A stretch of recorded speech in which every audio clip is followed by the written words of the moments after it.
أعوذ بالله من الشيطان الرجيم بسم الله الرحمن الرحيم الحمد لله رب العالمين والصلاة والسلام على رسولنا محمد وعلى آله وأصحابه وأتباعه وسلم. So we have been studying 23rd word. For the last 2 weeks we studied the second remark of the second chapter, and the subtitle of the second chapter was including 5 remarks with respect to man's happiness and misery. And in the second remark, last week's discussion, he talked about how human is so weak in terms of his ego, actually how great he is in terms of destruction, but how little he has in terms of giving existence to anything.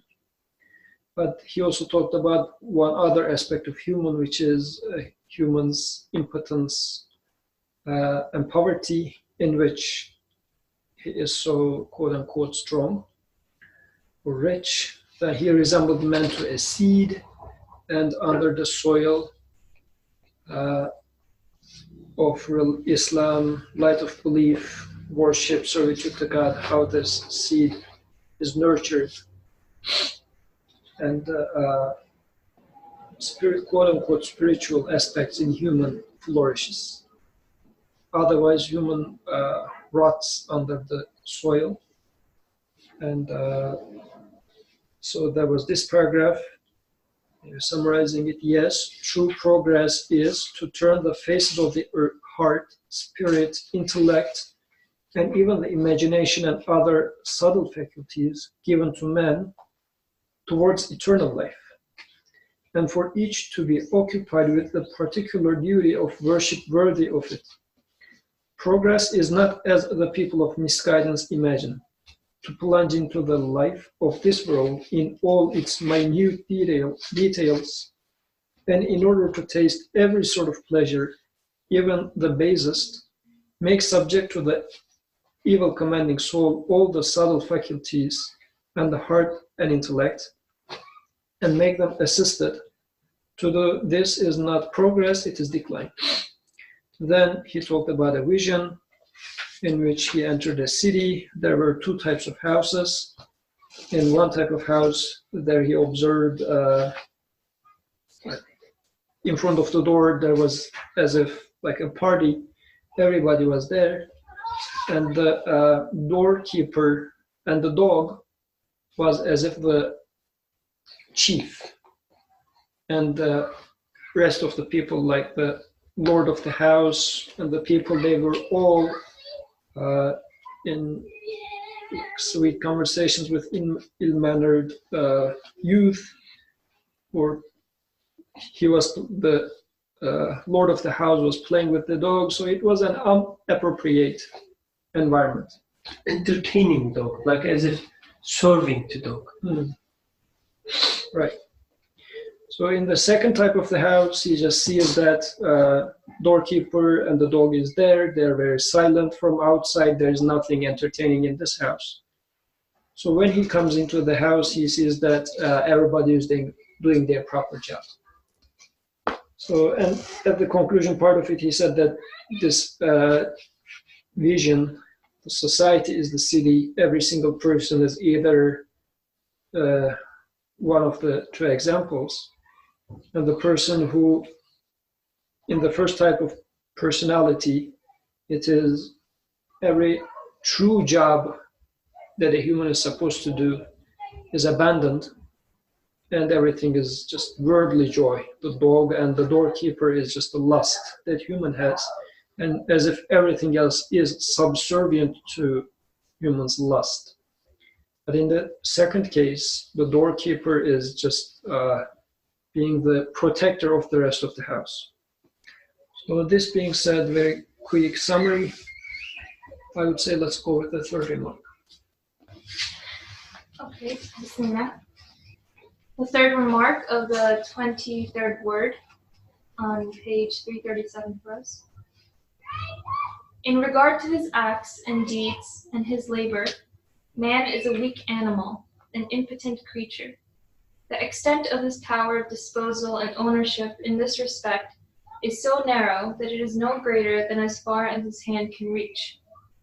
Domestic animals, even, the reins of which have been given to man, have each taken a share of his weakness, impotence, and laziness, so that if they are compared with their wild counterparts, a great difference is apparent, like domestic goats and cattle and wild goats and cattle.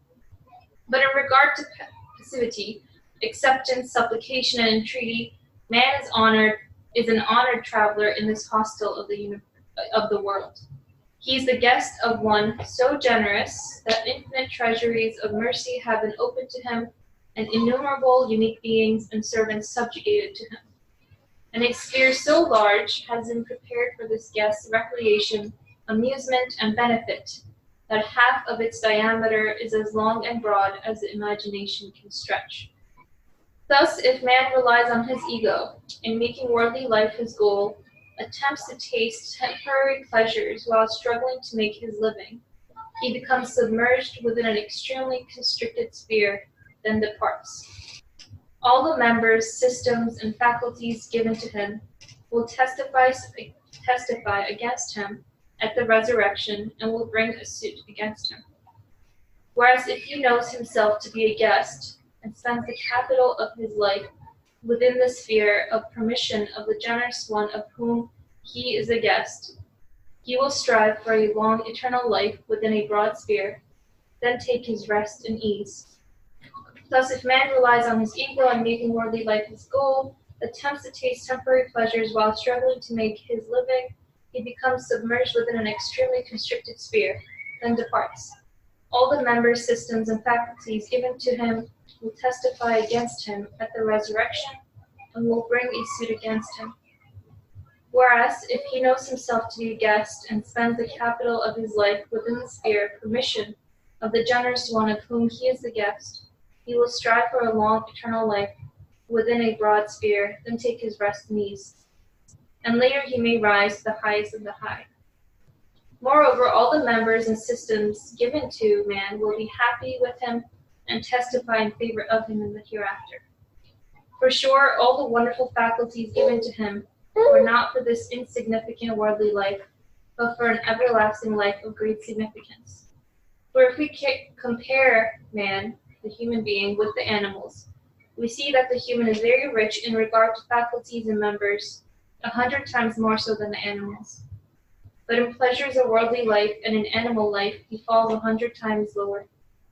For in each pleasure he receives is the trace of thousands of pains, the pains of the past and fears of the future, and the pain at each pleasure's passing spoil the enjoyment to be had from them, and leave a trace in the pleasure. But animals are not like that. They receive pleasure with no pains, they take enjoyment with no sorrow. Neither the sorrows of the past cause them suffering, nor the fears of the future distress them. They live peacefully and offer thanks to their Creator. This means that if man, who is created on the most excellent of patterns, restricts his thought to the life of this world, he falls 100 times lower than a creature like a sparrow, although he is higher than the animals. I explain this fact in another place by means of a comparison. It is related to this, so I shall repeat it here. It was like this. A man gave one of his servants 10 pieces of gold and told him to have a suit of clothes made in a particular cloth. Then to a second one he gave 1,000 pieces of gold, and putting in the servant's pocket a note on which certain things were written, sent him to a market. The first servant bought an excellent suit of the finest cloth with the 10 pieces of gold, while the second servant did not use his head, and looking at the first servant and not reading the account note in his pocket, he gave the 1,000 pieces of gold to a shopkeeper and asked for a suit of clothes. The dishonest shopkeeper gave him a suit of the very worst quality cloth. Then the wretched servant returned to his lord and received a severe reprimand and a terrible punishment. Thus even the most unintelligent will understand that the 1,000 pieces of gold given to the second servant were not to buy a suit of clothes, but for some important trade. In just the same way, each of the immaterial members and subtle faculties in the human have expanded to a degree 100 times greater than that of the animals. For example, consider faculties and members like the human's eyes, which can discern all the degrees of beauty, and his sense of taste, which can distinguish all the varieties of the particular tastes of foods, and his mind, which can penetrate to all the subtlest points of reality, and his heart, which yearns for every sort of perfection. And then consider the extremely simple members of the animals, which have developed only 1 or 2 degrees. There is just this difference, that an animal is a member particular to some function and special to a particular species develops more, but this development is particular. The reason for man's wealth in regard to faculties is this. By reason of the mind and thought, man's senses and feelings have greatly developed and expanded, and numerous emotions have come into being because of the multiplicity of feelings, and his senses have become extremely diverse. And because of the comprehensiveness of his nature, desires have appeared turned towards numerous aims. And because he has numerous duties due to his nature, his members and faculties have expanded greatly. And since he has been created with a nature capable of performing every sort of worship, he has been given abilities which embrace the seeds of all perfections. Thus, this great wealth and faculties and abundant capital was certainly not given for procuring this temporary worldly life. Rather, man's fundamental duty is to perform his duties.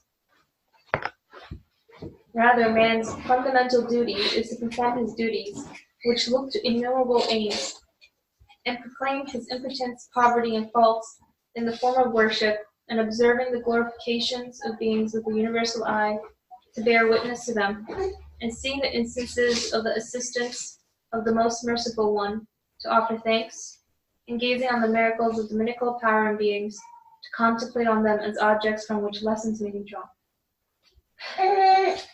That was a long. Okay, yeah, I'm done. So, would you like to continue? No. So, Berman, I guess we need a manly voice now. O man who worships this world, is the lover of worldly life, and is heedless of the meaning of the most excellent of patterns. O man who worships this world, is the lover of worldly life, and is heedless of the meaning of the most excellent of patterns. The old Sayyid saw the reality of worldly life in a vision. It transformed him into the new Sayyid. You too listen to it in the form of a comparison. I saw that I was a traveler and was going on a long journey. That is to say, I was being sent. The one who was my Lord gradually gave me some of the money from the 60 gold pieces he had allotted me.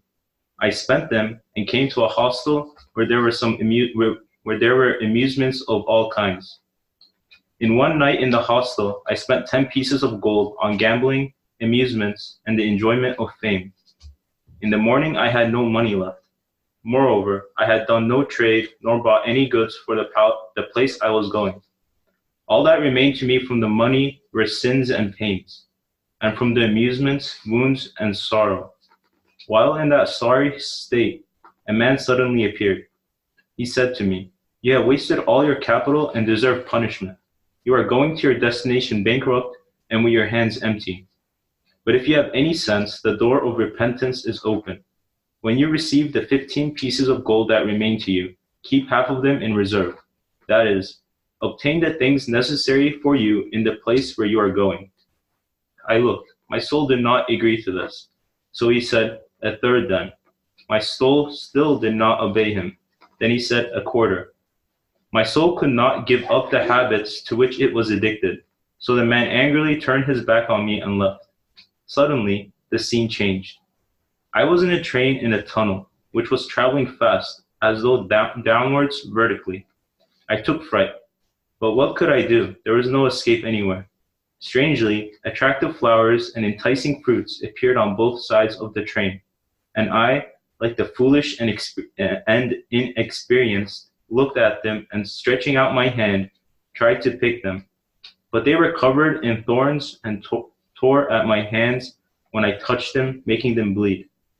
With the movement of the train, my hands were lacerated at being parted from them. They cost me much. Suddenly, a porter on the train said, "Give me $5. and I shall give you as much of the flowers and fruits as you want. You are caused the loss of $100 with your hands being torn rather than $5. Also, there is a penalty. You cannot pick them without permission. In distress, I put my head out of the window and looked ahead to see when the tunnel would end. I saw that in place of the tunnel's entrance were numerous holes. People were being thrown into them from the long train. I saw a hole opposite me. On either side of it was a gravestone. I looked in amazement. I saw that written on one of the gravestones was the name Said. In my bewilderment and anxiety, I exclaimed, "Alas." Then suddenly I heard the voice of the man who had given me advice at the door of the hostel. He asked, "Have you come to your senses?"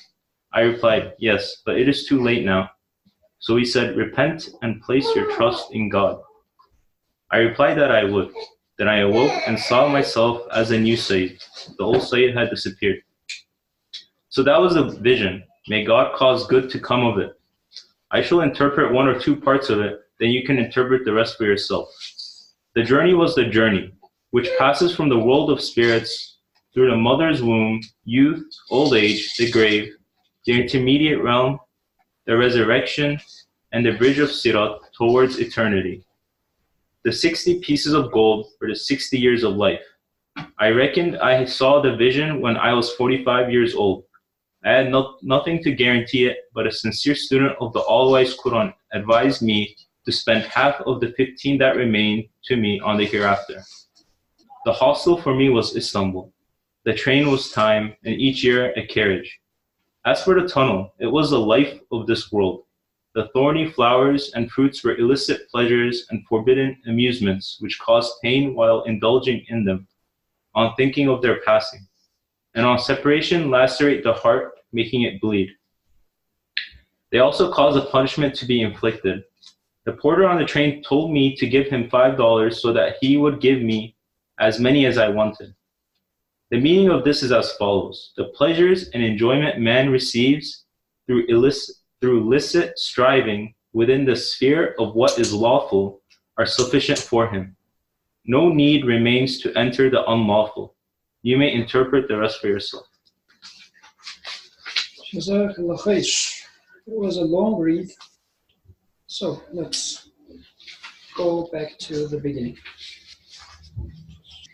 And I would like to get an overview, but since it was too long, I guess it's going to be tough to make a summary. Let's start from the first paragraph again. And online participants, you are more than welcome. Actually, encouraged to join as much as you can, inshallah. Should we punish them if they don't? Yeah, we will throw them from the train. Okay. I will slowly read the first paragraph. In regard to his acts and deeds and his labor, man is a weak animal, an impotent creature. The extent of his power of disposal and ownership in this respect is so narrow that it is no greater than as far as his hand can reach. Domestic animals, even, brains of which have been given to man, have each taken a share of this weakness, impotence and laziness, so that if they are compared with their wild counterparts, a great difference is apparent, like domestic goats and cattle and wild goats and cattle. But in regard to passivity, acceptance, supplication, and entreaty, passivity, acceptance, supplication, and entreaty, man is an honored traveler in this hostel of the world. He is the guest of one so generous that infinite treasuries of mercy have been opened to him, and innumerable unique beings and servants subjugated to him. But in regard to passivity, acceptance, supplication, and entreaty, man is an honored traveler in this hostel of the world. He is the guest of one so generous that infinite treasuries of mercy have been opened to him, and innumerable unique beings and servants subjugated to him.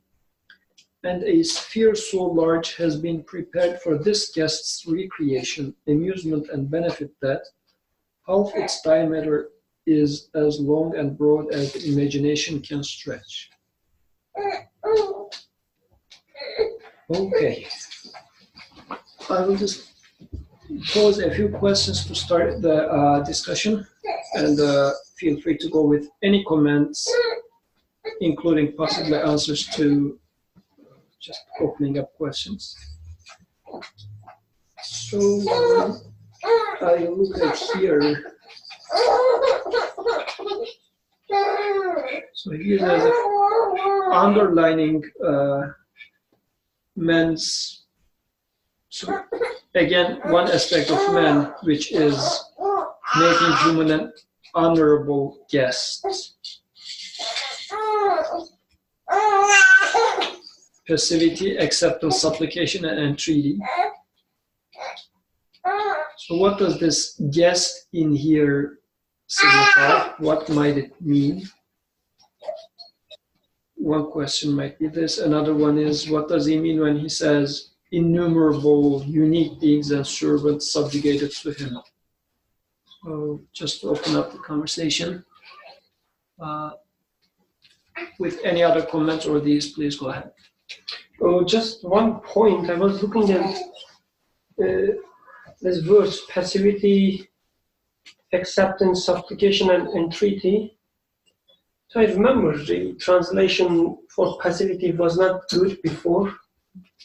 Now also, maybe not perfect. Like when we read the original, it says, like in order, infial, kabul, dua, ve sual.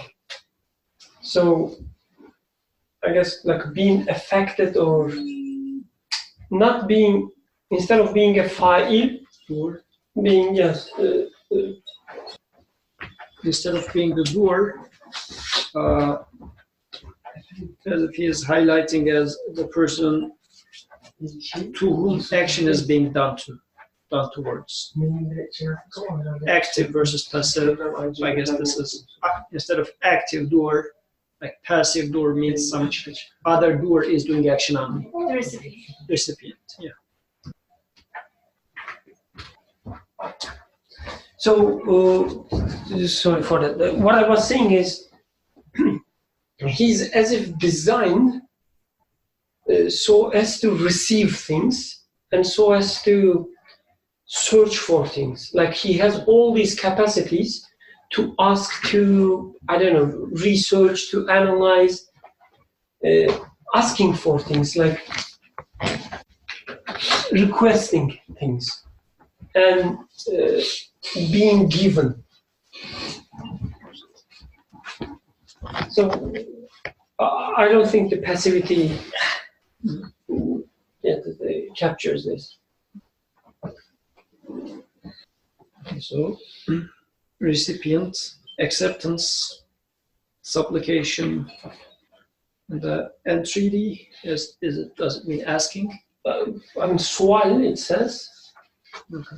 So, the way I understand, like with the word sual especially, like you see something but cannot make sense of it, so you ask for the answer, like what's happening there. So, distinction between, then if we ask the question, recipient versus acceptance, what might be the difference between them? What do they mean? Are they just synonyms? Supplication and entreaty, are they the same thing, or do you see any difference between them? And where do they fit in my context? Why these are my distinguishing aspects? Because he says these are as if, because he's going to give an example in the next page when he talks about two servants. One of them was being put $1,000, the other one was being given $5. So it looks like he is talking about this. Okay, for us, we are now reading third remark. We read the third remark from beginning to end, and we started from the beginning and now discussing it. 23rd word. 23rd word, second chapter, third remark.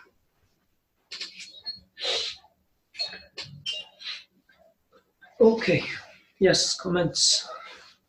Welcome. Any general comments or those forced questions that I was trying to steer you up with? I guess just one thing is that I think it's interesting that he's making this contrast between animals and the human. I mean, he starts it off by saying that man is a weak animal, right? And then it seems like the qualities that he's listing afterwards, specifically acceptance, are the essential human aspects, the humanizing factors that differentiate one from an animal. I'm also not sure why he's talking about the difference between domesticated and undomesticated animals. Like how domesticated animals are much more lazy than their wild counterparts. And just further start the conversation. So for domestic and undomestic, I guess you can think of a dog and a wolf and compare them. Wolf would have much more power, it will be stronger, but the dog would be weaker and less strong.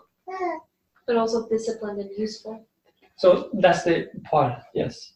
He says, when you look at the human, you will see that some certain qualities are missing as compared to animals.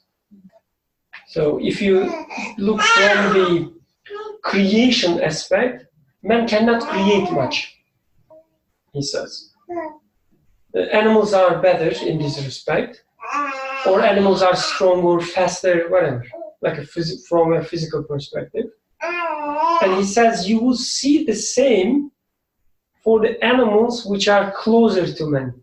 They will also become physically more, let's say, challenged, or as if, the human has this sphere around him. Lazy. Exactly. When you get closer to it, you become physically less and less appealing, but some other qualities maybe emerges.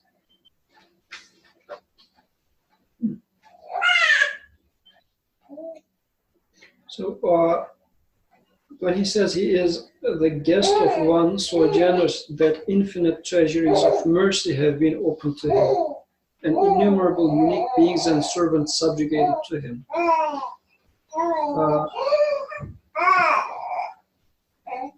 Are animals not guests of someone, like so generous? What does he mean by human being a guest? Do you feel yourself as the guest of someone who is so generous? Or if I consider myself, first of all, I don't know if it's true or false, but let's assume author is telling the truth. So if I consider myself as the guest of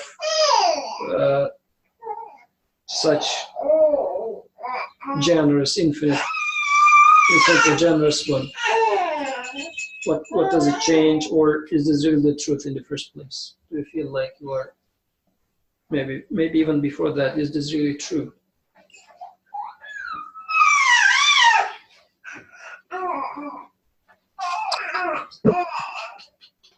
Since nobody is making any comment, Zainab is making comment. Oh, go ahead, Faraz, please. Yeah, so sorry I'm late, but as I was reading and listening, I think this feeling of the guest, and he says then, if you feel the guest of a generous one, then I was curious what he will say. So what will I do? And then this is like the second paragraph, end of second paragraph on the page 333. It says, he will strive for a long, eternal life within a broad sphere, then take rest and ease, later rise highest to the high. And then after the next paragraph, not the next paragraph, but the one after that, he says, so this means that if man restricts his thought to the life of the world, then something happens. Falls lower to the low. And so I think this is important, the to tie it to this issue of how do I actually feel a guest, and the importance of thought, what I think. So, how do I think about it? Do I think that, because I feel that it's possible to feel like a guest without thought of eternity, without thought, because you can feel like, okay, thank you for this, and thank you for that, and thank you for this house, and thank you for all these things that I like. But I think here the point is that I have to see that just when I just see this but I remain within a narrow realm of this world, it should make me feel or make me realize that this is not what I want actually. I don't want these things in a narrow way, in a limited way, that I have it today. Thank you. But deep down, like I feel so hollow and shallow about it. Okay, I have this, I could have had better, but I'm really thankful for this, but I don't know how much long I will have this, or all the other people who don't have it, and what about tomorrow? And now that I have it, I'm supposed to feel really happy about it, but it's okay. I don't feel I have some other concerns so once I start to feel things but in a narrow sphere, without letting sort of my thought expand and extend to this thing that I'm receiving, this is of a generous one who's eternal, and let my thought sort of let me think in this way, that I am here to realize that this is eternally to be for me available. I can have this eternally, and actually the one who's giving is eternal, and I'm the guest of an eternally merciful and eternal. So I think that this aspect of eternity is important for my thought, that I don't restrict my thought. And a lot of times I don't feel like I restrict my thought voluntarily. It is just that because I don't connect it, think about the eternal dimension and try to really internalize that this must be eternal. This is something that I want to never end, and this is given to me so that I can. When I don't do that, then just by default it just becomes something restricted and narrow, and doesn't produce the kind of rest and ease and this sense of like, this is perfect. This existence that I just experienced in a very limited way, it's perfect. I can say it's perfect.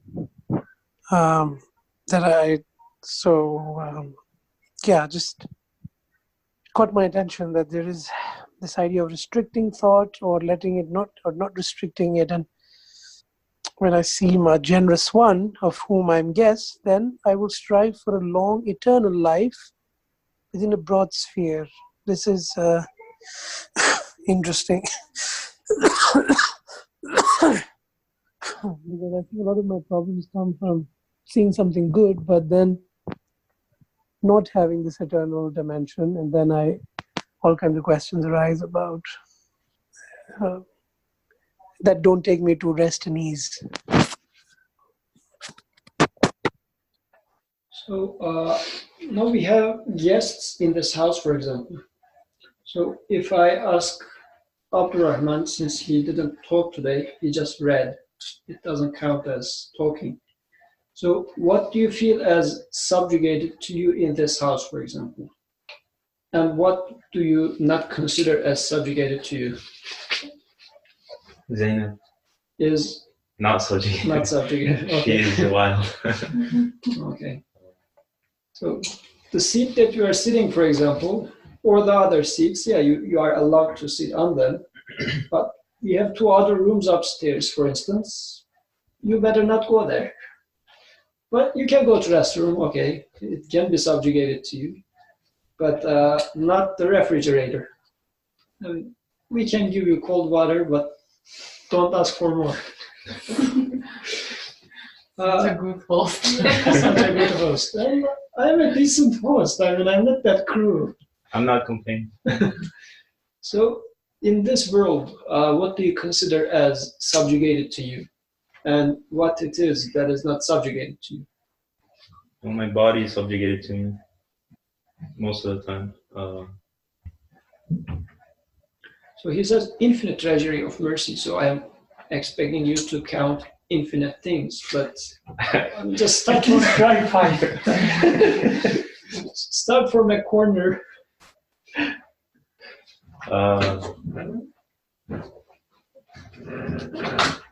I don't feel. So I don't feel that things are subjugating to me.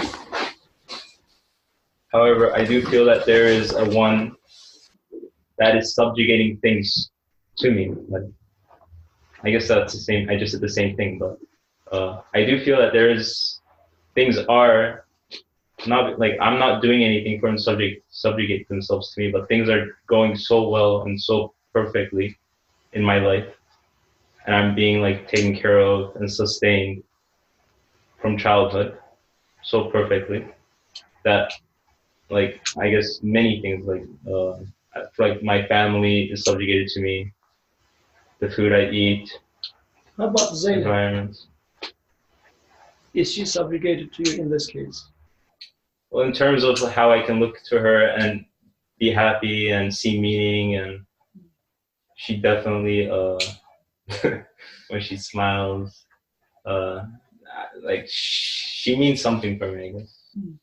So, because he says passivity, acceptance, supplication, and entreaty, I guess in this aspect, things are subjugated to you and me.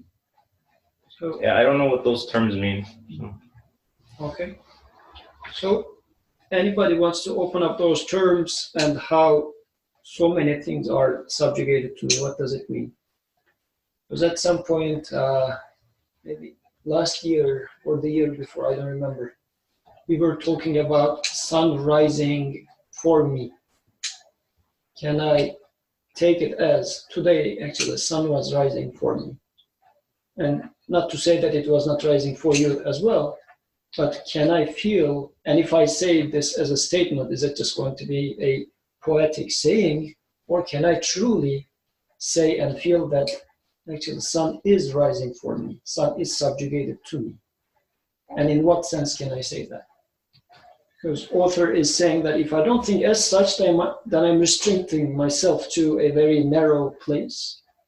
But if I take it the other way around, as if things are going to be so vast for me. So what is this vastness? What is it that there are so many things that are subjugated to me? By subjugation, it shouldn't just mean the things under my control or the things that are serving my body. Like Zainab smiling to a stranger in the street. Is it also subjugating if, again, look with a proper perspective, I guess. Yes, comments? No comments? Maybe. Whenever it is ready. Subjugation feels like such a strong word. Like, do we just need in service of? Maybe we can simplify the language of it. Okay, in terms of.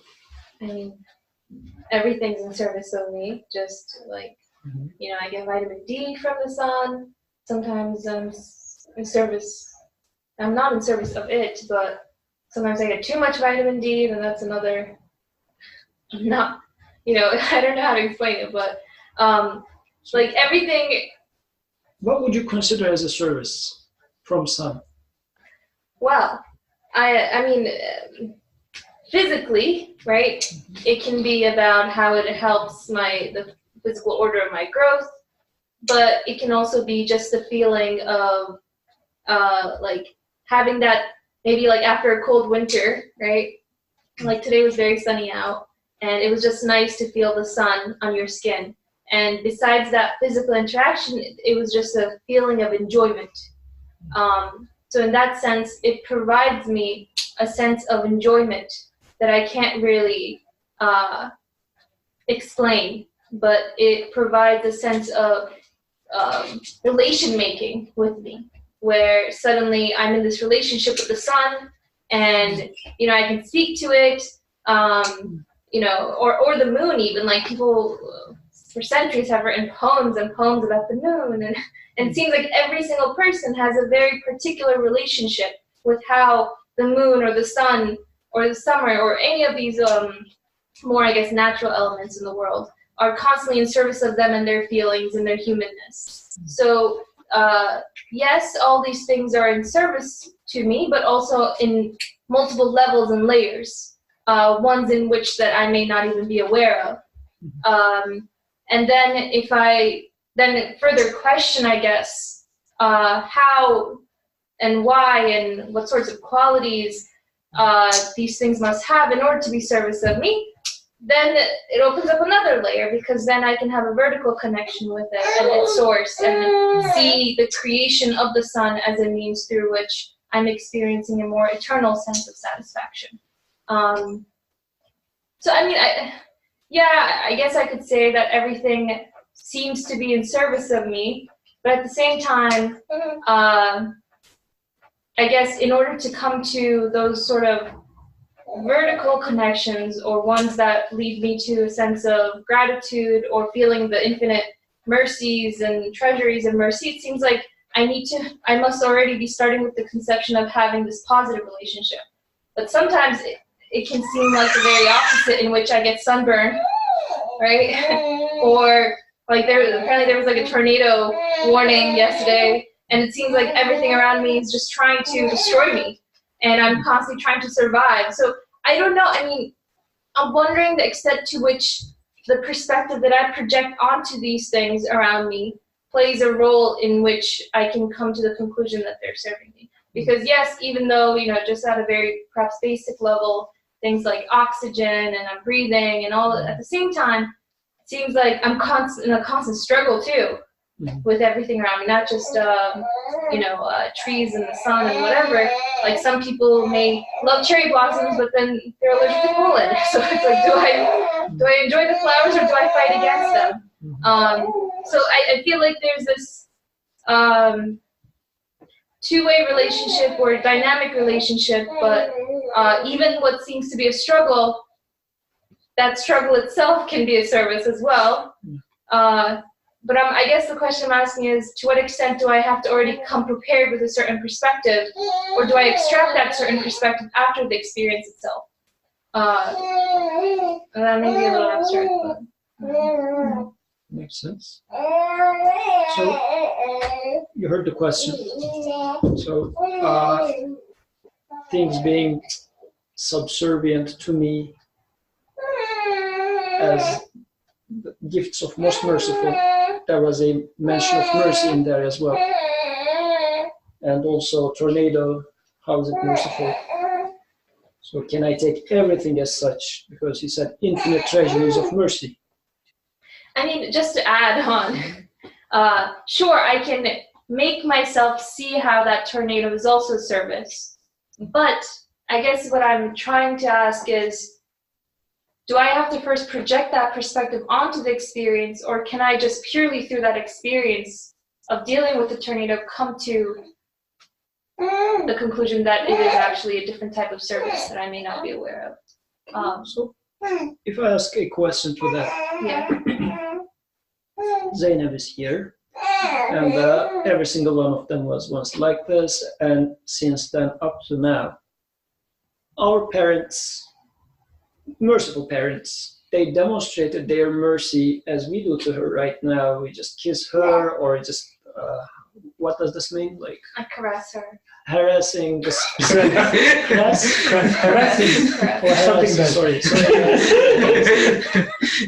harassing her skin. But it happens that our parents time to time slaps our skin as well. So as a child, sometimes we take it the way we should take it, sometimes we don't.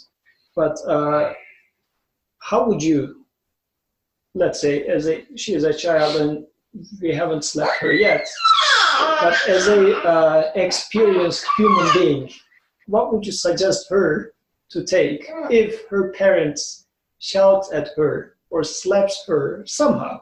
Well, first, I don't condone child abuse anymore. Any harassment. Yeah, I mean, sure, you can say, okay, what brought my parent to this degree of action that it resulted in this? Or is it like frustration and doing it, or also there is some sort of like education is not always happening on red carpets. This is what I am understanding. So for example, if you go, since we are expert students, professors are sometimes asking really thorny questions in the exams. It's not like very straightforward 2 + 2 question mark sort of questions. So once you see, actually I assigned such assignments to some students, they say, why are you making us go through this torture? Like an assignment being too hard, and the student says this is too hard. Like, what's the point?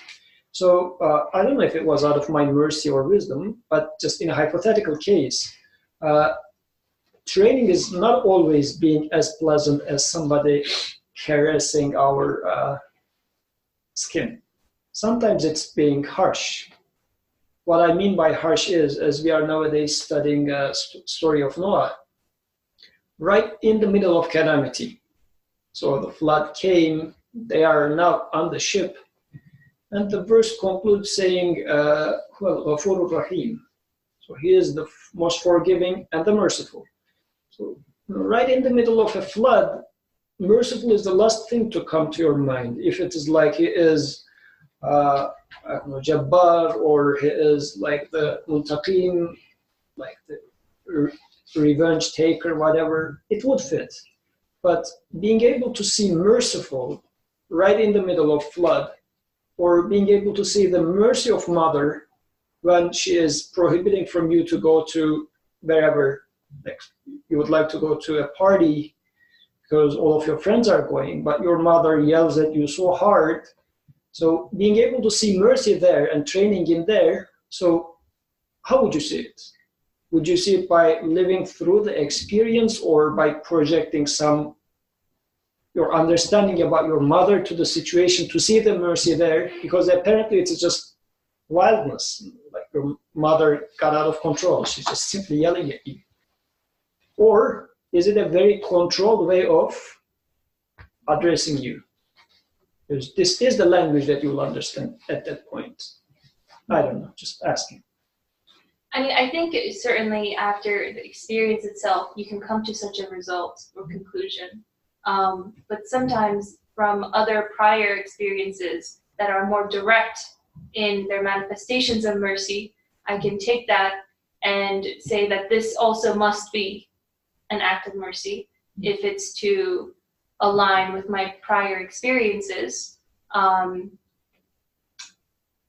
And you have to then maybe convince yourself that the process itself is merciful. So I guess for, let's say, why would you call the first one merciful? Somebody caressing your skin, you call it merciful, right? Mm-hmm. And the same way, how can you conclude about the second one being merciful? So in the first one, you're benefiting from it, you enjoy it. Mm-hmm. And you say that, oh, this is manifestation of mercy. In the second one, when it first happens, you don't enjoy it. She's prohibiting from you to enjoy the party. But if you see the benefit of not being allowed to go to the party, again, it is to your benefit, you will again consider it as manifestation of mercy. Actually, it was not for her to control me and satiate her ego. If it was as such, you wouldn't call it a merciful act. It would be just some egotistical thing. But that makes it contingent upon whether I end up seeing the benefit or not. Yes. And can it be that at that moment, you can see that benefit? So if you postpone it to future, you are right. I don't know when it's going to happen. But at least in theory, is it possible that somebody can explain you right that moment that actually it would be more beneficial for you to stay rather than going there? Sure. So this is the reason I'm saying this, at least in theory it is possible for the moment, is yes, we learn something through life, through experiences. For now, I am really troubled by, why am I going through this struggle with my family, whatever. But over time, the Creator shows me something that when I turn back 3 years back and I say, oh, I am glad that He gave me this quote unquote calamity. Mm-hmm. At the time, I thought it to be a calamity, but today, now I'm considering it to be an act of mercy. Mm-hmm. But yeah, this happens to me 3 years later. But when it was happening, a friend can come and tell me that actually what you're going through right now is pure mercy. I went through the same thing 3 years ago, and now I am very happy about going through it. Now that you're going through it and I have the opportunity to observe it from outside, he says, but he reminds me that actually it is merciful. So in this case, what's happening, let's say, and this is a real case that I'm not talking about, it's giving me hope because it's hard for me to see it when I'm right in the middle of it. So I am realizing that this is a training, pretty much how it happens with hard homeworks in an engineering department. When you're going through it, you curse the teacher so many times for giving you this horrible assignment. But once you somehow pass the class, then you truly say that, wow, it's really taught me what I was supposed to learn. So then, I mean, I guess still I curse a teacher of mine, for example, for some political reasons anyways. But if you ask me who was the best teacher of yours in the undergrad, still I would say this guy. This was his way of teaching anyways. But the key is to be able to experience that mercy in the very moment. Can you say it again? I'm saying, but the essential aspect of it is that I should be able to experience the mercy of it in that very moment, not later on or not. So practically it not being possible, I will be honest, right? When sometimes we are going through it, we are not able to see it sometimes. But in theory, it was possible to see it, but not for me in practice. Mm-hmm. So this is where I guess, I don't know what. But that comes with training, right? I mean, like anything else, since this is like a lifetime process or lifetime learning, it only comes with experience and training to be able to see the mercy within the moment. Excuse me, I'm having trouble hearing Aslan.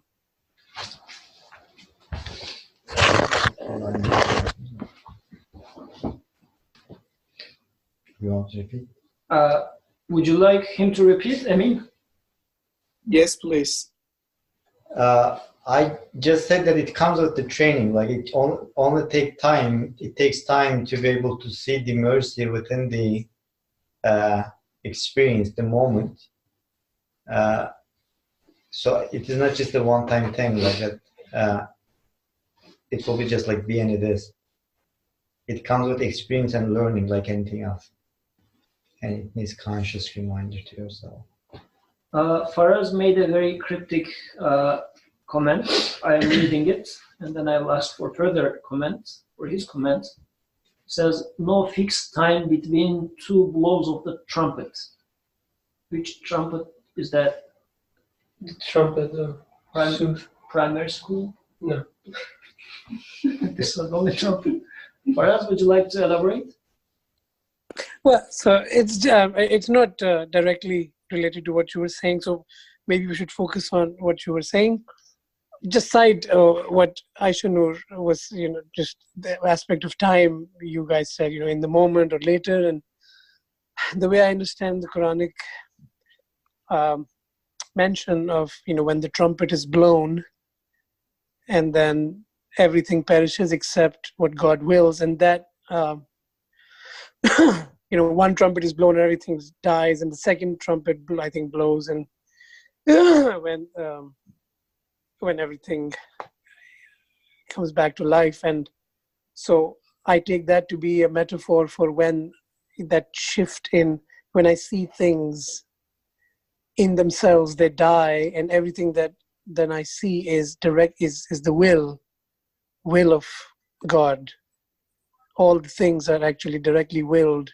So mercy is something willed, beauty something willed into existence as I see it, as I witness it there and then in that experience. And there's no fixed time, we can say, that is has to be a few minutes, has to be a few seconds, could be months, years, decades. There's no fixed time. So I was just the change of perspective. One way, to me, the Quran talks about it, is the trumpet is blown, and so to me it's a metaphor for it. So I just wanted to mention that, but not focus too much on it. We can carry on. So I don't know how this fits into discussion, but so when I hear this emphasis on in the moment, like right in the moment, so I see that, we most of the times, at least this is my guess, I might be wrong, but we ask for it, that I need to see the logic, I need to see the wisdom or mercy, whatever it is, right in the moment, in the action itself, within the action itself. We say it to emphasize that whatever we study through our, the humanly faculties, our experiences. So we don't have luxury to postpone it to an unknown future. There's this aspect of it, just accepting that you are human, you have human faculties, you have human needs, desires, and guidance should satisfy them. This part I understand. But from another aspect, this insistence and this emphasis, maybe overemphasis, it may become also, I don't know, like a hindrance, and maybe it's a little bit childish. This is like a speaking to myself, because I also use it all the time. A child asks for something, and when he or she cannot get it, just starts crying. This is so humanly, there's nothing wrong with that. But at the same time, there is no point of, glorifying this act. You see what I mean? Like from the child's perspective, it's something maybe he or she needs to do, because this is the part of the learning process. But as another human being, discussing what is it about myself, as if, putting myself as an object and studying it, should I also, continue crying just because, I cannot see something in the moment? It has to be in the moment, otherwise, I will deny it. So, going back to, so what we said instead of passivity, recipient, yes. Being recipient, acceptance, supplication. Supplication is like a dua, right? Calling for something. And asking, entreaty, asking. So these are like a human qualities, at least in this context, he's emphasizing. And the way I see it, like in this context, in this specific context, he defines human as human is a being who cannot make sense of things at the first sight. He cannot understand. He wants to be given something. He has all these desires, all these needs, and wants them to be fulfilled by someone else, an outsider, passivity or recipient. He has these desires, he has these needs, and they should be satisfied. This is the human being. He is in the state of acceptance. He cannot create himself, but accepting whatever is given. And he is constantly asking for help, like calling someone, invoking something. Sometimes we invoke God, sometimes we invoke our signs, sometimes our parents, but we always call for help. And when we don't understand something, we ask, like we say, what's happening? This is the human being. I guess this is really, like in this context, the perfect definition. And in this state, you do not stop just something because like it doesn't make sense, or you cannot see mercy, or you cannot, I don't know. Everything goes away, you cannot make sense of them, you get sad. But continue calling, asking, what is going on? And this process, I guess this journey makes human human.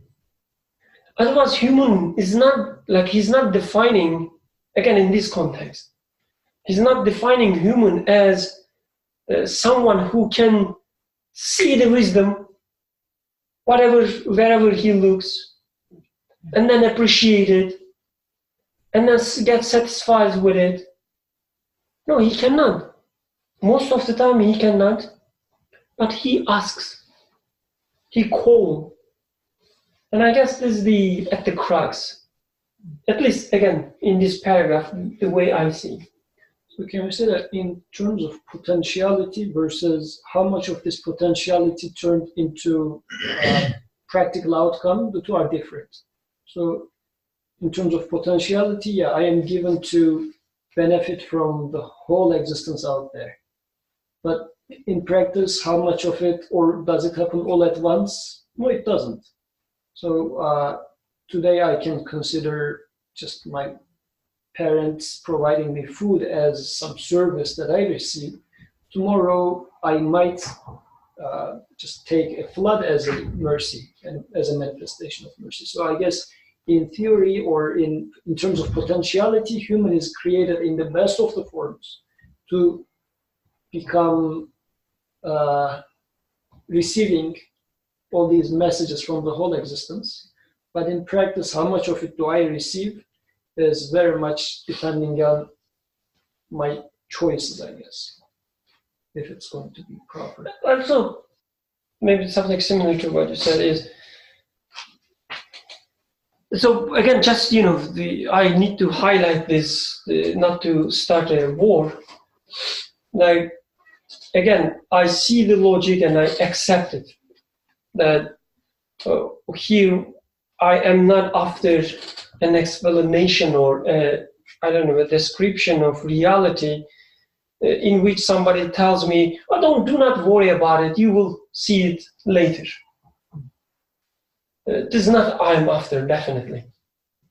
But at the same time, I guess we shouldn't, or at least I shouldn't, see a religious worldview or a guidance as something like a Nursi will explain me something, explain me reality, and after I, joining this discussion, or after I understand this text, wherever I see, I will see wisdom. Wherever I look, I can make sense of things. There won't be any moment that I get puzzled and, I would say, I don't know, let's see what will happen. Wouldn't that be nice? Yeah, well, I guess it's sometimes like we expect such thing happens. So I guess our attitude, if it doesn't happen, we become upset. Exactly. Rather than asking for more or being enthusiastically looking to find answers, we are becoming upset. Why the heck there's no answer here? And we start crying or just complaining like the child you said. Exactly. Like, explanation of reality doesn't mean that, or any guidance even, a Quranic guidance doesn't mean you will receive it and become the perfect creature and everything will start making sense for you. Rather, I guess the way Nursi describes is human is recipient, accepting, always calls for help, always asks, because there won't be any moment that would be enough for him or for her. Okay, now it makes sense, that's enough. I can stop living, or I can stop. No, every single moment it won't make sense to you to some extent. So you can keep asking. Exactly, you will keep asking. You will need to call for help. This is human being. And you will be in peace with this. I guess the peace comes with this asking and calling. Like you will be in peace with your reality. So this reminds me of Ibrahim's asking to the Creator about resurrection. And the Creator says, do you not believe? He says, I do, but for ease of my heart. Then he keeps asking because there is something that his heart was not in ease yet. So he kept asking, then he received an answer. And it very much happens that I do not see haphazardly the wisdom in something. So in the flood, in some wavy things that happens in my life, then I guess not being able to see it immediately shouldn't mean that, okay, just postpone it, you are going to see it eventually in hereafter. Because as if I take it as such, it takes away my motivation to seek for any answer. This shouldn't be the case. On the other hand, it shouldn't also be the case that the wisdom has to be readily available to me. It's not, and I am right now feeling pain, so this is evil, where is God, whatever. Then I can also get to the other extreme. So what you're saying is, no, I should realize my neediness to an answer, and I should seek answer from the eternal source again. What I understood from this paragraph, like man has two aspects. One, like if you look at the creation, human being is the only creature, as far as my observation goes, that has disposal over the creation itself. So in terms of like my potentiality, man is the only creature that has the potential or the faculties that you can actually have disposal over the other creatures, whether it's being animals or plants or not inanimate beings, whatever you want to call them.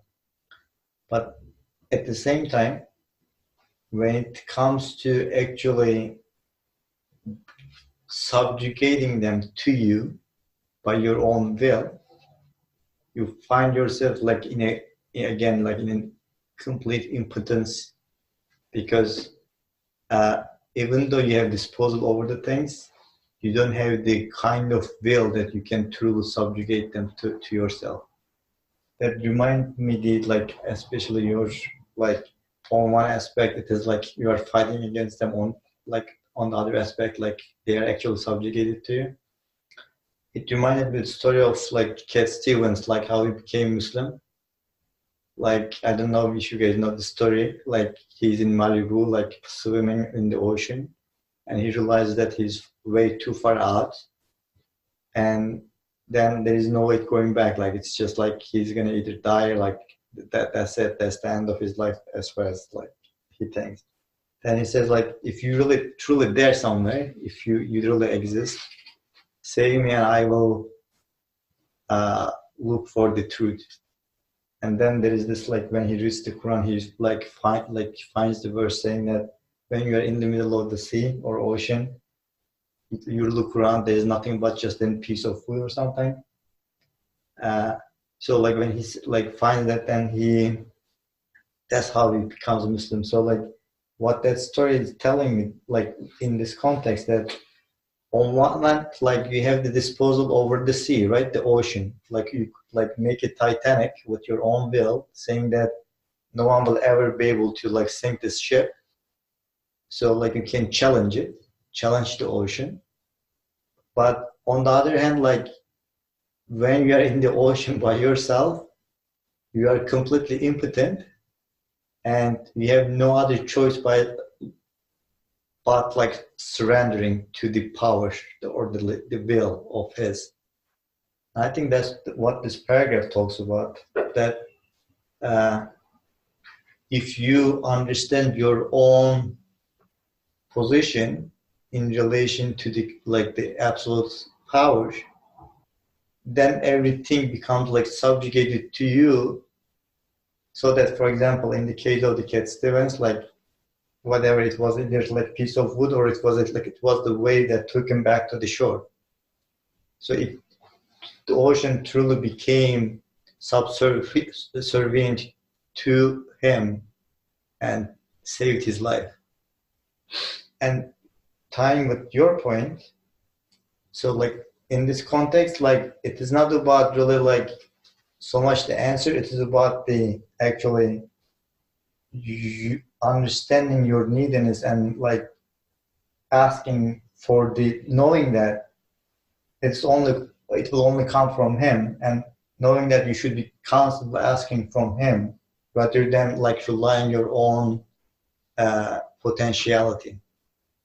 I guess that's the important point, like, because most of the time what I ask is to have the answer, not to give an answer, but to have answer. Like, I will have answer for something. I don't need help. I will have the answer. But here it says that like you cannot have the answer. The only thing you can do, you can ask. You have the potentiality to look for the answers, but like it is not you. You will be given the answers. All your duty or what you are charged with is to ask for it.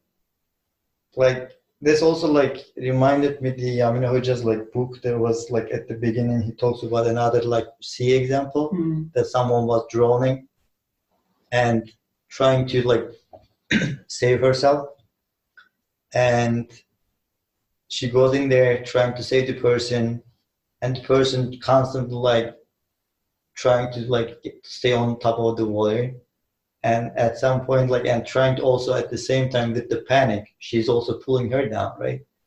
And she comes to a point that like she thinks that okay, that's it, like I'm dead, so there's no point to really like fight for it, and just like gives up on like what do you call the actions? The hands of the rescuer. So she gives up. Yeah, like doing, so the rescuer is now rescuing the now like the rescuer has the like opportunity to actually pull the person out of the water. So like that also like it has something to do with like surrendering yourself to your like impotence. Once you surrender to the fact that you are not the true agent in the act of like living or saving, that's when the help comes. And I think like that's what he refers, like also he refers when he refers to the like domestic animals versus the wild animals, because wild animals also like in a way they have to do their own things, like they have to go after the hunt to feed themselves, but domestic animals, like actually a human being is serving them because you provide everything to them. And like when you look at the nature of them, like one is more like aggressive, one is more accepting, docile. Yeah, that's a good word. One is more docile. What's docile? It's like Accepting. Okay. Akıllı. Emin, please raise your hand or just start talking because you were raising your hand before. I'm trying to connect all that said to the text. So which paragraph are you guys focusing on particularly, or is it not linked to any specific part of the text? It was about the first paragraph. I assume what I said was so clear. You're talking about the others, right? I mean, What? Yeah. Just Yusuf and Osman, and yours was, I am illuminated. You should see me right now. Lots of lights. So yes, we have been talking about the 23rd word, 2nd chapter, 3rd remark. And so we were talking about what does it mean that we are the guest of one so generous that infinite treasuries of mercy are put in front of us, then I shall ask the question, okay, it's good when it is sun rising or like cherry blooming, but how about the calamities? Am I supposed to see the beauty right there, mercy right there, or shall I just, am I going to impose my perspective on it, or how am I going to supposed to see the beauty, mercy in there? This was the question.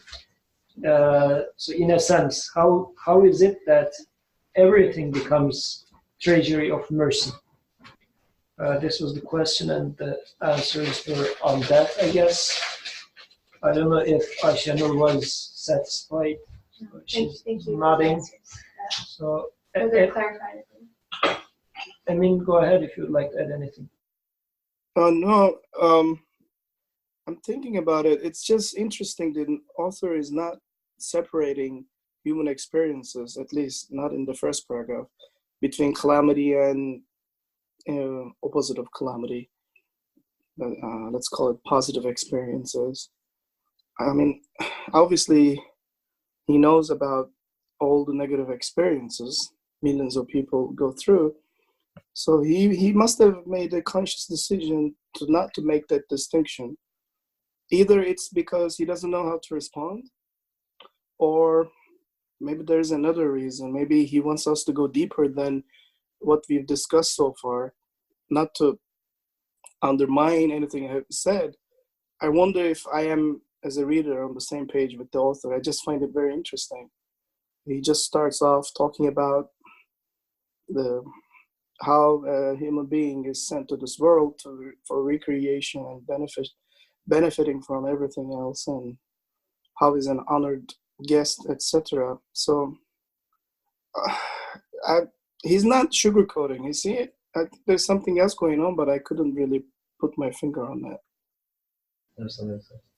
So yeah, I mean, when I first started reading Nusi, I got the same feeling that this is some academic guy who's, you know, just in the tower, away from anything, and then he's just saying everything's nice, right? But then actually, what's really weird is if you look at his life, half his life is in war, and the other half is in prison, right?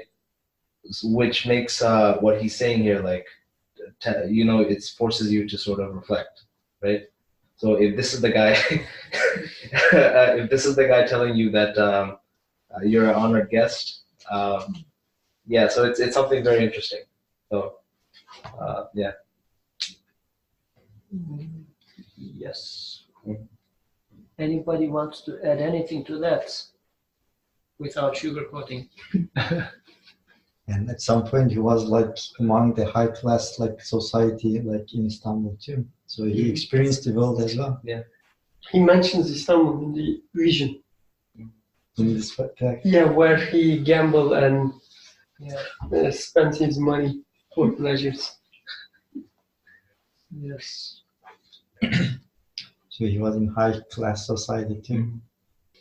Good. Any comments for this paragraph? So, like in a nutshell, what I understand from this paragraph is that the human has these features, the qualities that we mentioned before, being a recipient, being able to accept things from outside, like being under influence maybe, and then calling for things, supplication, and then asking for things. From this perspective, if you look human, if you define human with these qualities, he says then you will find everything is subjugated to him. Everything giving some answers to men. He's asking and he will find answers in the creation. He's calling and he will see what he is called for in the creation.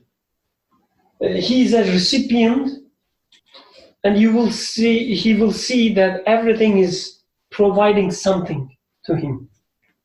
Physically speaking, immaterial speaking, it doesn't matter. Like everything in the creation will serve all these qualities of him. This is what I understand. And then in the next paragraph, I guess he makes like a more detailed explanation how everything in the creation can sustain his qualities in the narrow sense or in the broader sense. But again, in a nutshell, I guess it's all about how everything in the creation is serving his these qualities. And in this regard, I guess we shouldn't take, like in this context, we shouldn't take, or in any context, we shouldn't take a human as a plant, for instance. So you can say soil benefiting plant, or water benefiting plant, or giving pleasure, or maybe a dog, I don't know. Dog having pleasure from certain things, so do human. So does human. He also has some pleasure from certain things, and this is, being subservient, being subjugated. So he's not defining human here as someone who can get pleasure. He's defining human as someone who accepts something, he asks for something, he calls for help. So we should take human from these perspectives. Awesome. You were going to comment? Me? Assalamu alaikum. I was thinking about, about the, how what Amin was saying also, and what you and Berkan were talking about. The main focus as I was understanding about how a human being is supposed to go through the experiences. And as Amin was pointing out, that there's no distinction being made in terms of what you perceive as, detrimental calamities or something negative. But to be honest with you, I don't know how many times we can ask ourselves, and I'm a witness to that as well. If everything is perfectly well for me, I don't know how many times I would realize that I'm a needy person or that I'm on the receiving end, right? So if everything is given, we may start acting like the wild counterparts, that thinking that we are no longer the recipients, but we are no longer the needy ones. But that is why it is important that in the experiences, either we perceive it as negative or positive, we need both of them, especially the negative part. If the negative part is what we perceive as negative is not there, then I don't think we would ever be appreciating the need of our need to be in for mercy or for generosity, for compassion, for beauty, for whatever, justice, whatever we are seeking. So every experience is there just for us to, make us realize that we are in that position of a recipient, and should actually remind us of what our needs are. So just to add to that. Jazakallah khair. Any further comments from here? Go ahead.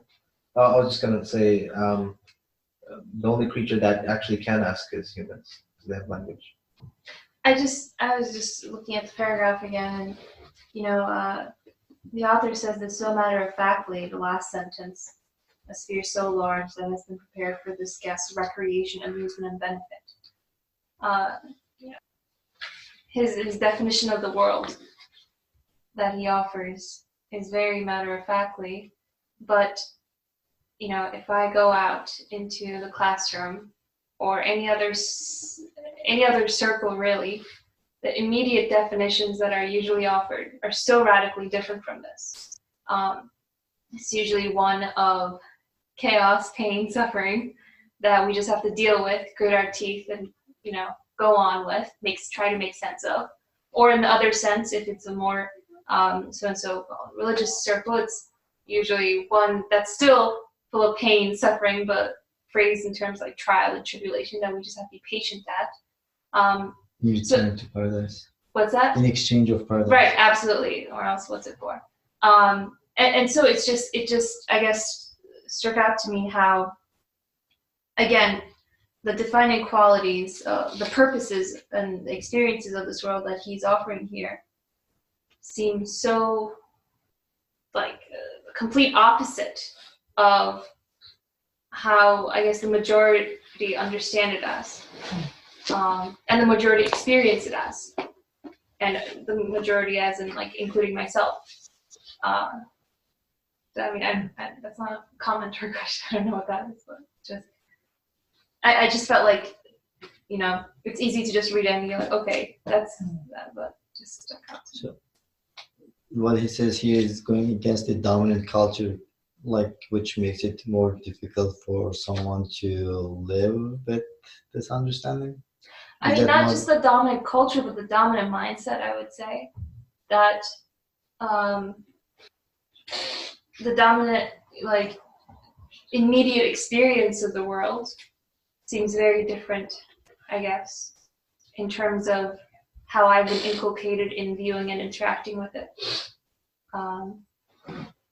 It kind of makes you question the validity of this worldview. What's that? It kind of like makes you to question the validity of this like understanding in a way. This understanding, as in this understanding? Mm-hmm. His understanding. I mean, I think it definitely should necessitate one person to pause and question how he's come to this conclusion, instead of like what I was just doing, kind of glossing over it, because he repeats these sort of things so many times that it becomes almost like, okay, well, this is just how he's, you know, describing the world, but it's actually very, like, I would say groundbreaking. I don't know. Is this the reason he is comparing with the animal? Because animals are more sense-based. Is it sentimental or sensual? Is there such a word? Sensual. So, because I guess I need to go an extra mile. Because if something is ugly to my apparent perception initially, it's ugly. End of story. If I act as such, I guess this is being very much like without utilizing any of my human qualities. So maybe this is why he's starting with a, because throughout this text, 23rd word, he was making this distinction between man and animal. And again, here he does the same. And actually, he started with the deed of animal versus deed of human. So how am I supposed to act towards whatever I am perceiving in this existence? And this is interesting because at the very beginning, the verses that he talked about was, indeed we have created man on the most excellent of patterns, then sent him down to the lowest of the low, except those who believe and do good deeds. So in there he was talking about some sort of a deed, but what deed is that? It's going to make me prevent from going to the lowest of the low. And in this part, actually, he's saying that if you take the deed as your, only at the physical domain, animals are going to be much more better than you when it comes to building things. But if you take your deed from point of view of those passivity, acceptance, supplications, and entreaty, then everything is going to become beautiful for you. This is the thing that's going to prevent you from falling to the lowest of the low. And taking it to practical level, having a conflict with family, not being able to find a job, or being worried about a crazy man blocking your future endeavors for whatever green card. Anyways, so in such a case, what is going to save me from the darkness of going to the lowest of the low? Because I feel like I'm the most miserable here, and I don't know how they're, as if everybody else is enjoying the life. This is how it looks like, because I know what is inside here. I don't know what's inside you guys, but I know what I'm going through, let's say, and it's giving a lot of burden on my shoulders. So I feel like I am at the lowest of the low, let's say. So at such a moment, what am I in need of to save me from here? So, and apparently the author is saying that if you constrain yourself for your physical body, if you take yourself as an animal only, then yes, this is where you're going to be pretty much, because I am taking my actions as if I do this, if I do that application properly, if I publish this paper, that paper, again, I am taking myself as pretty much an animal would be happy if animal eats from that tree. I will be happy if I publish in this journal. So I am seeing myself sort of an animal in this case only. And the animals are apparently happy, but I'm not, even if I can publish. I mean, forget about not being able to publish is even making things much worse. But even publishing is not making it any better. So he says, this is not where your happiness is, and I confirm that. Truly, it's not giving me happiness. But he says, passivity, acceptance, supplication, and entreaty opens up doors for me, for innumerable, infinite treasuries of mercy. I have something to say, but I don't know how to say it in terms of not raising the red flags. By raising my voice? Yes, yes. Raise your voice, forget about the flags. Don't take this as if that we shouldn't be making dua and we shouldn't actively working for it. But regardless of what we do in terms of our daily hurdles, at the end of the day, we are going from a point A to point B. Let's say we are on the Delaware River and the end is the ocean. Let's say Cape May, New Jersey is the end point, right? And we are in the river and the current is taking us to there. And no matter how hard we paddle against the current, the inevitable destination is Cape May, New Jersey. No matter how hard you try, the current is so strong that it's gonna take you there, no matter what.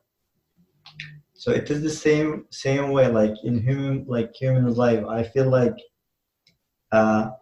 you are destined to point B, wherever that might be, and there is a current taking you from point A to that point B destination, and you can paddle all you want, as hard as you want.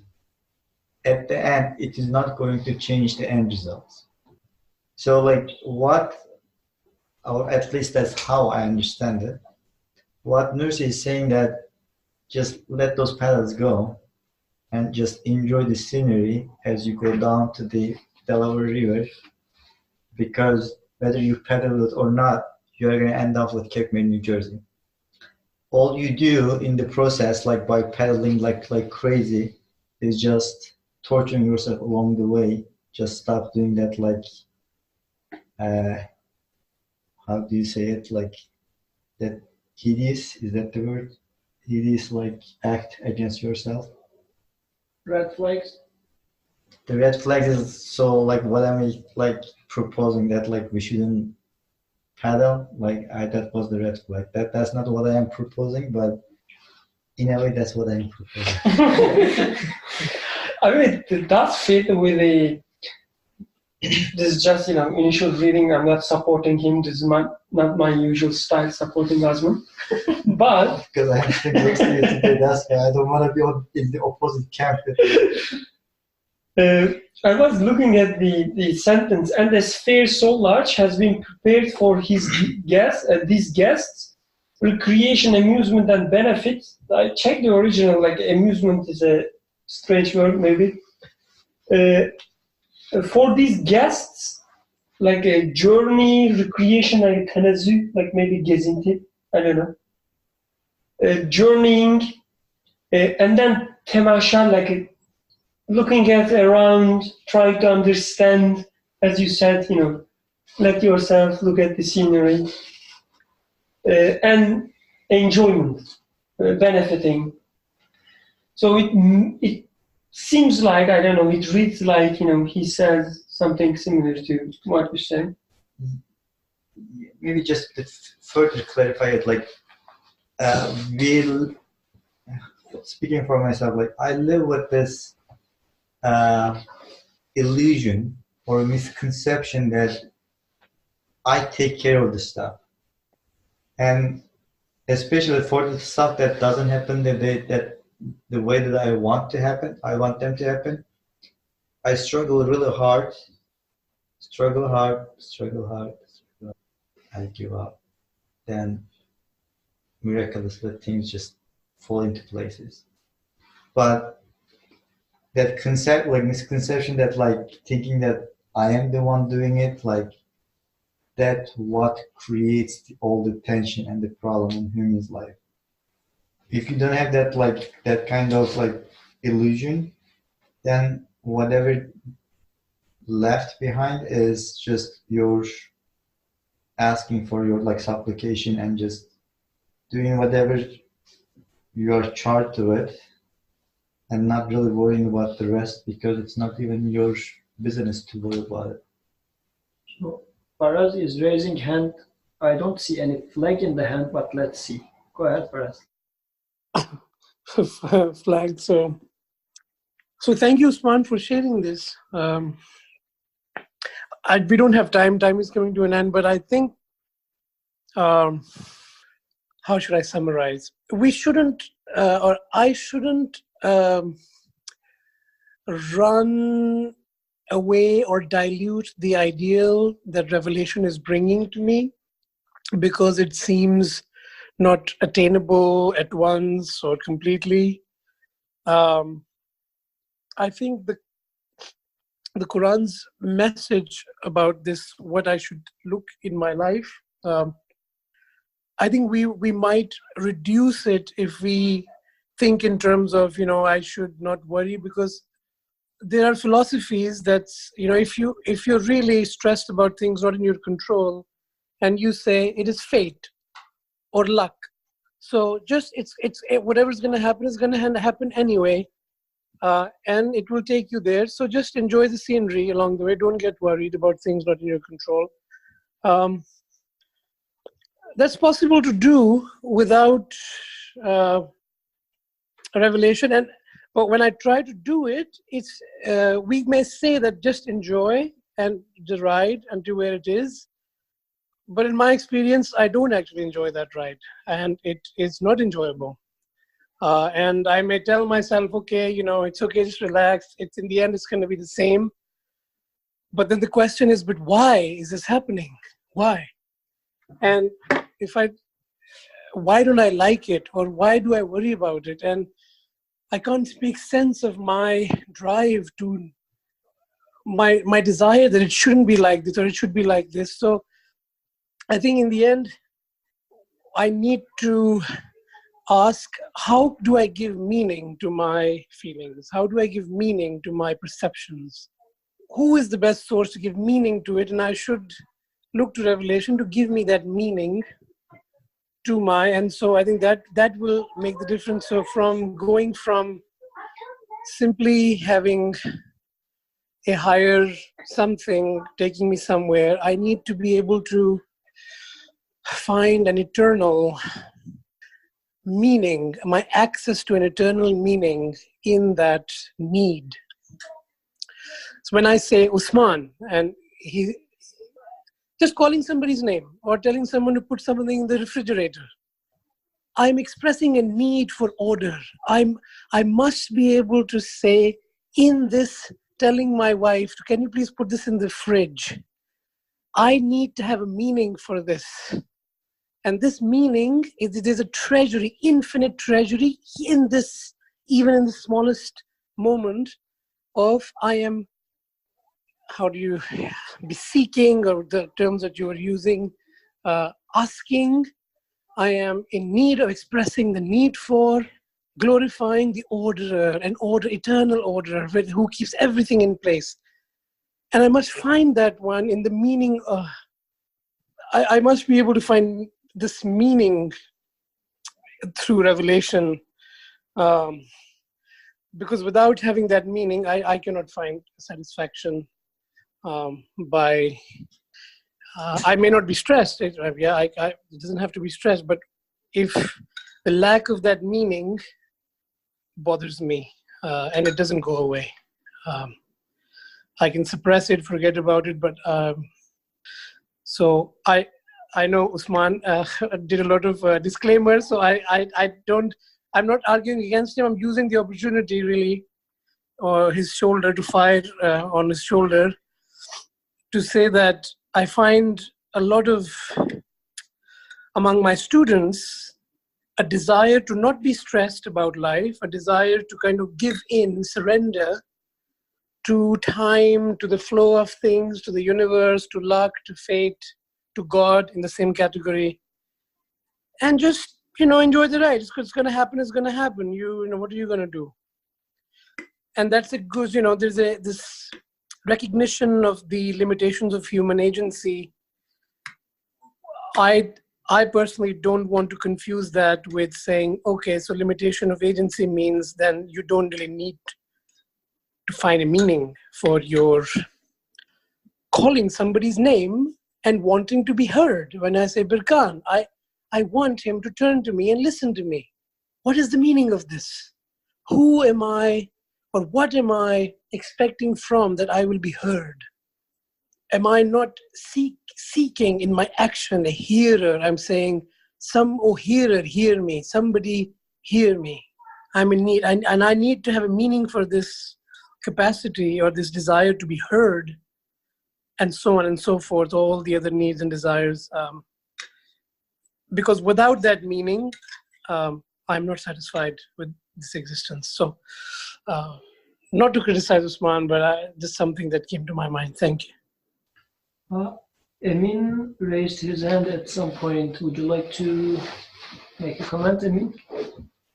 No, I'm good at this moment. Thank you, though. Okay.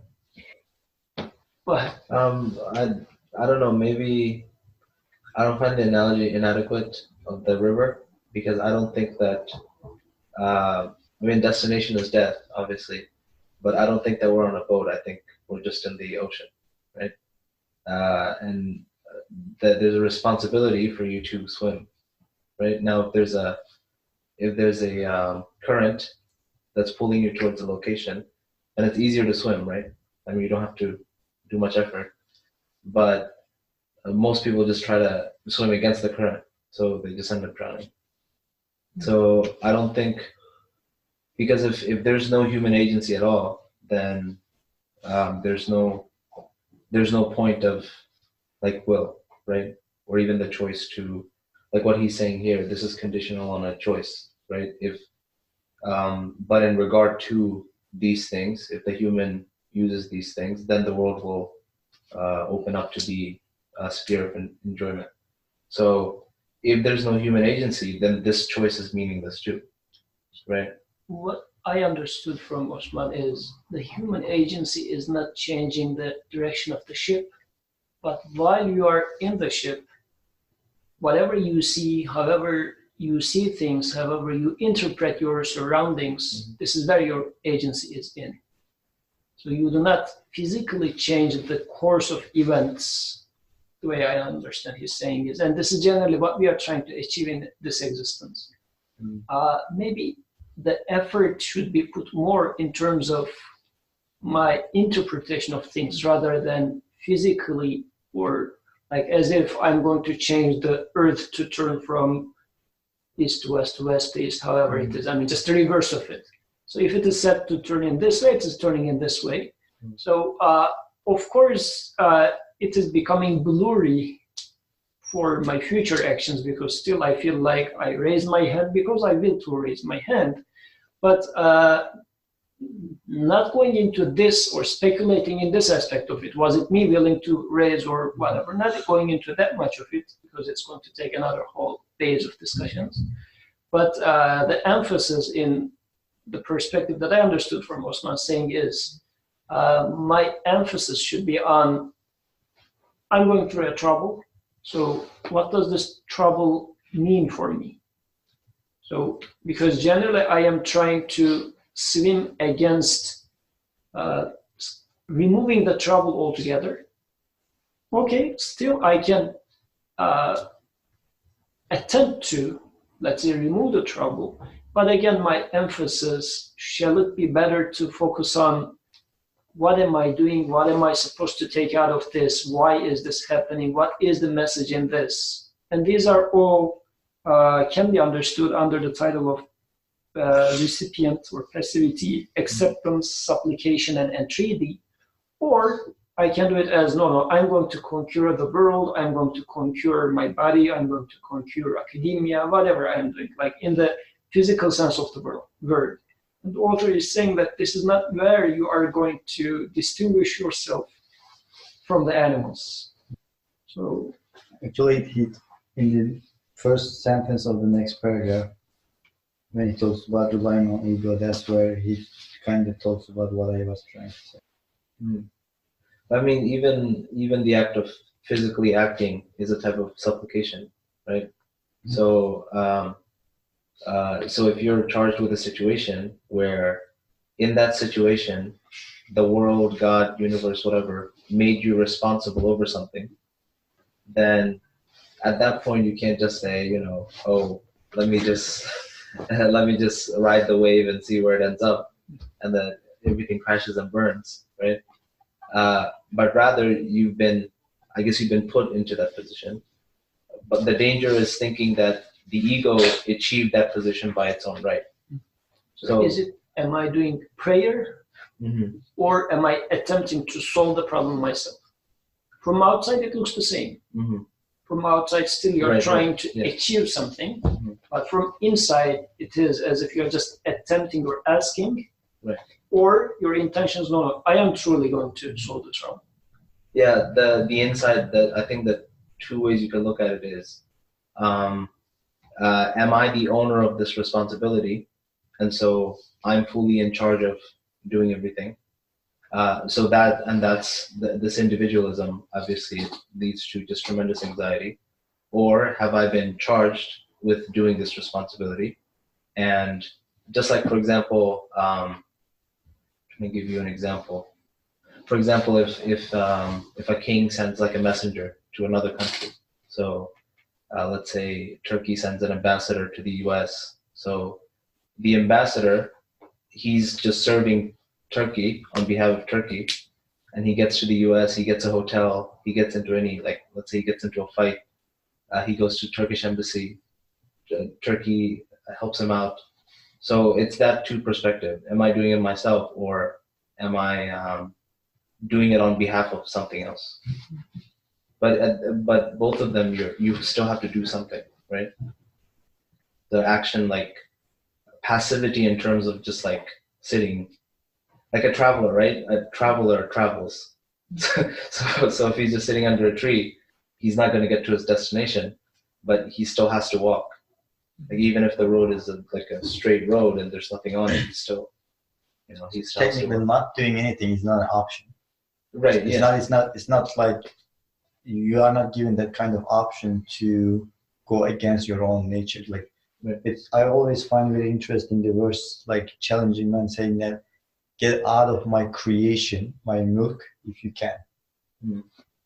No one can. Whoever created this universe set the universe in a way that you have no other option but go to work. You have no other option but eating. You have no other option but drinking. If you don't know that stuff, then technically you wouldn't exist. If you didn't exist, then you wouldn't be even having this conversation at all. So that is not even, like, as far as I understand, that's not even something that needs to be really discussed because it's given already. So the question is, when you do all those actions that you are already supposed to do you think that like it is really you who is controlling all that and you are going to rush to that destination?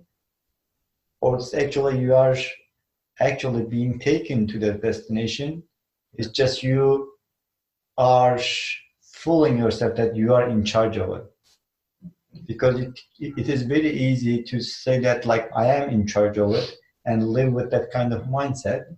And obviously like everything comes with a price. If you have that kind of mindset thinking that like you are in charge of your own life, then whatever the consequences are, you either have to enjoy the consequences or you really have to suffer the consequences, and that's where human choice really plays the role. Since we are again professional students here, everybody went through this education. So as if we are being concerned very much about running the university that I am studying in. Let's say I am in computer science program, and I am trying to say that, okay, this program should survive. But department head comes and says that it's my job. That's not your responsibility. It's not your responsibility. I'm going to pull you through this. I'm going to put those 4 years curriculum in front of you. Don't worry. I will hire the teachers. I will make the assignments come in front of you. Your responsibility is to study the classes, listen, attend the classes carefully, whatever, you all know the job. But you don't need to be freaking out about what will happen. This is the economy, this, that, whatever. So my life, it looks like I'm pretty much concerned about how this life is going to be lived. But the owner of life, the giver of life, says that I'm going to provide you oxygen, I'm going to provide you food. All these things are under my control. Your responsibility is to what you get out of this oxygen. So do you see that it is a treasury of mercy being put in front of you, and you are being provided as my guest, or you pretend to be the one that's taking care of life? Where do you locate yourself? Right. So I guess enjoying the ride in this case can be understood as a student in, if you don't take it as the river example, because I guess the emphasis in there is being understood as not making any choice, whatever. But don't make any choice in terms of how to run the department. Make your choices as a student should do choices. Because even if you do make choices like about how to run the departments, those choices means nothing because they have no power over the department head. Yeah, like a big problem now is global warming, right? So a few group of people meet in China or Vienna or whatever and make choices, we need to stop global warming. But those few people have zero influence over like 99% of humanity, right? And they still encourage building factories, and everybody wants to like constantly, eat sushi and fish and whatever, right? Destroying the oceans, everything. So what they should be doing is like taking care of what they already have, right? So in that sense, yeah. سبحانك لا علم لنا إلا ما علمتنا إنك أنت العليم الحكيم وآخر دعواهم أن الحمد لله رب العالمين.